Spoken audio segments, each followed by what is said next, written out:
अब गरीब सबरी की कुटिया में क्या मिल सकती है?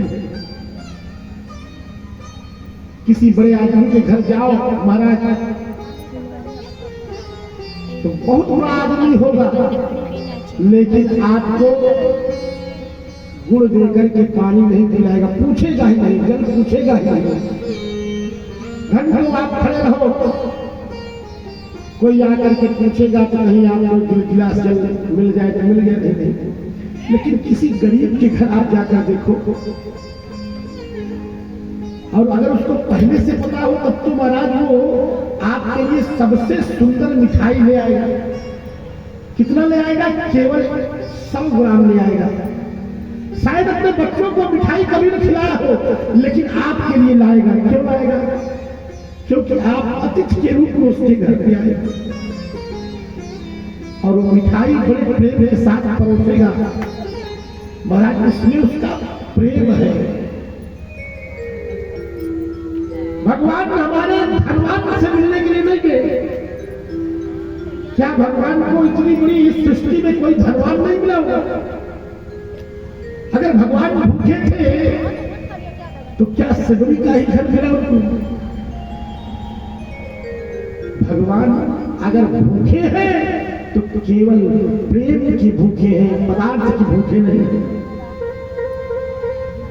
हमारे परमात्मा कहते हैं, दुनिया के लोगों, मेरे पास सारा भंडार भरा पड़ा है, लेकिन मेरे पास एक चीज नहीं है।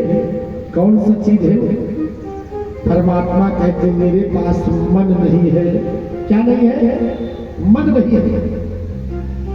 भगवान कहते हैं, आप लोग अपना मन जो है मुझे दे दो, और उसके बदले में संसार की सारी वस्तु मैं आपको दे दूंगा।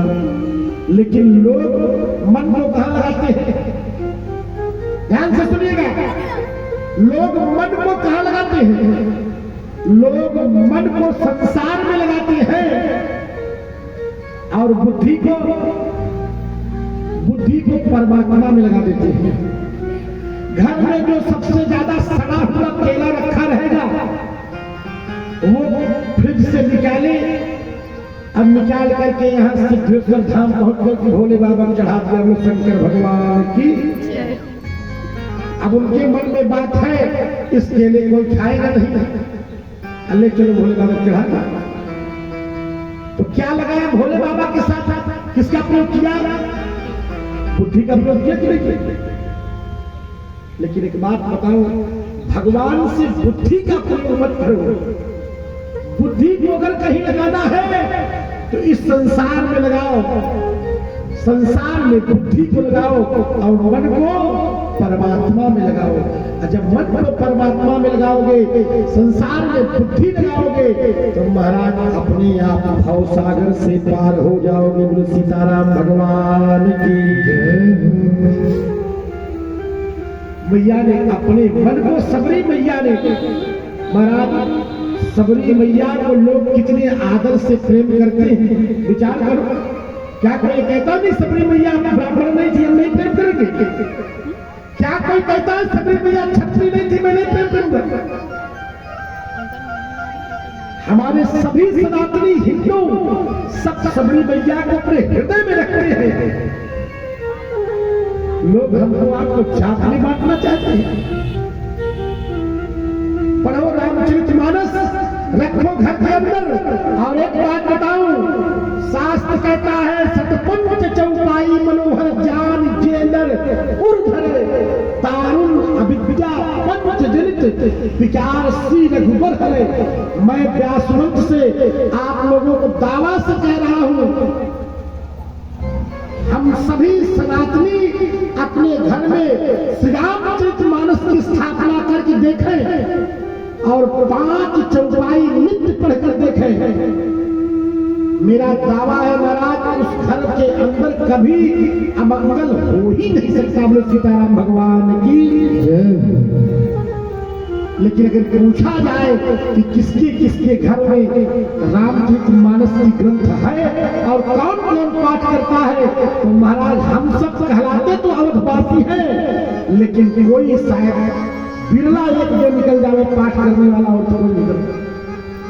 हमारे पंडित जी देखिए हाथ उठाए कर पाठ करते हैं। आपने तो यहाँ तक बताया कि मैं अपनी माता जी, हमारी तो माता जी लगी, माता जी को हमारे बैठा करके उनको अर्थ सहित सुनाते हैं। बड़ी सुंदर बात है। राम कथा जहां होगी वहां संशय भागेगा, दुख भागेगा। राम कथा का महाराज रामचरितमानस को पोथी मत समझो, ये पोथी नहीं है। रामचरितमानस सीताराम जी का साक्षात स्वरूप है। ये सीताराम भगवान है।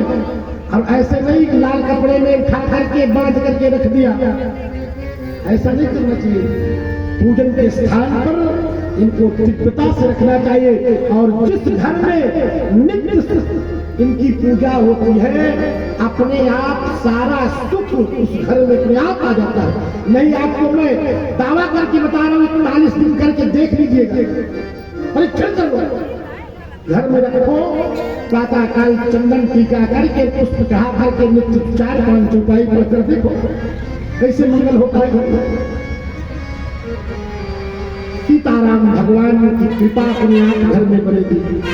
आज सबरी मैया के आश्रम पर और महाराज सबरी मैया राम जी से हाथ जोड़कर कहती है, हे प्रभु आप मेरी कुटिया में आओ।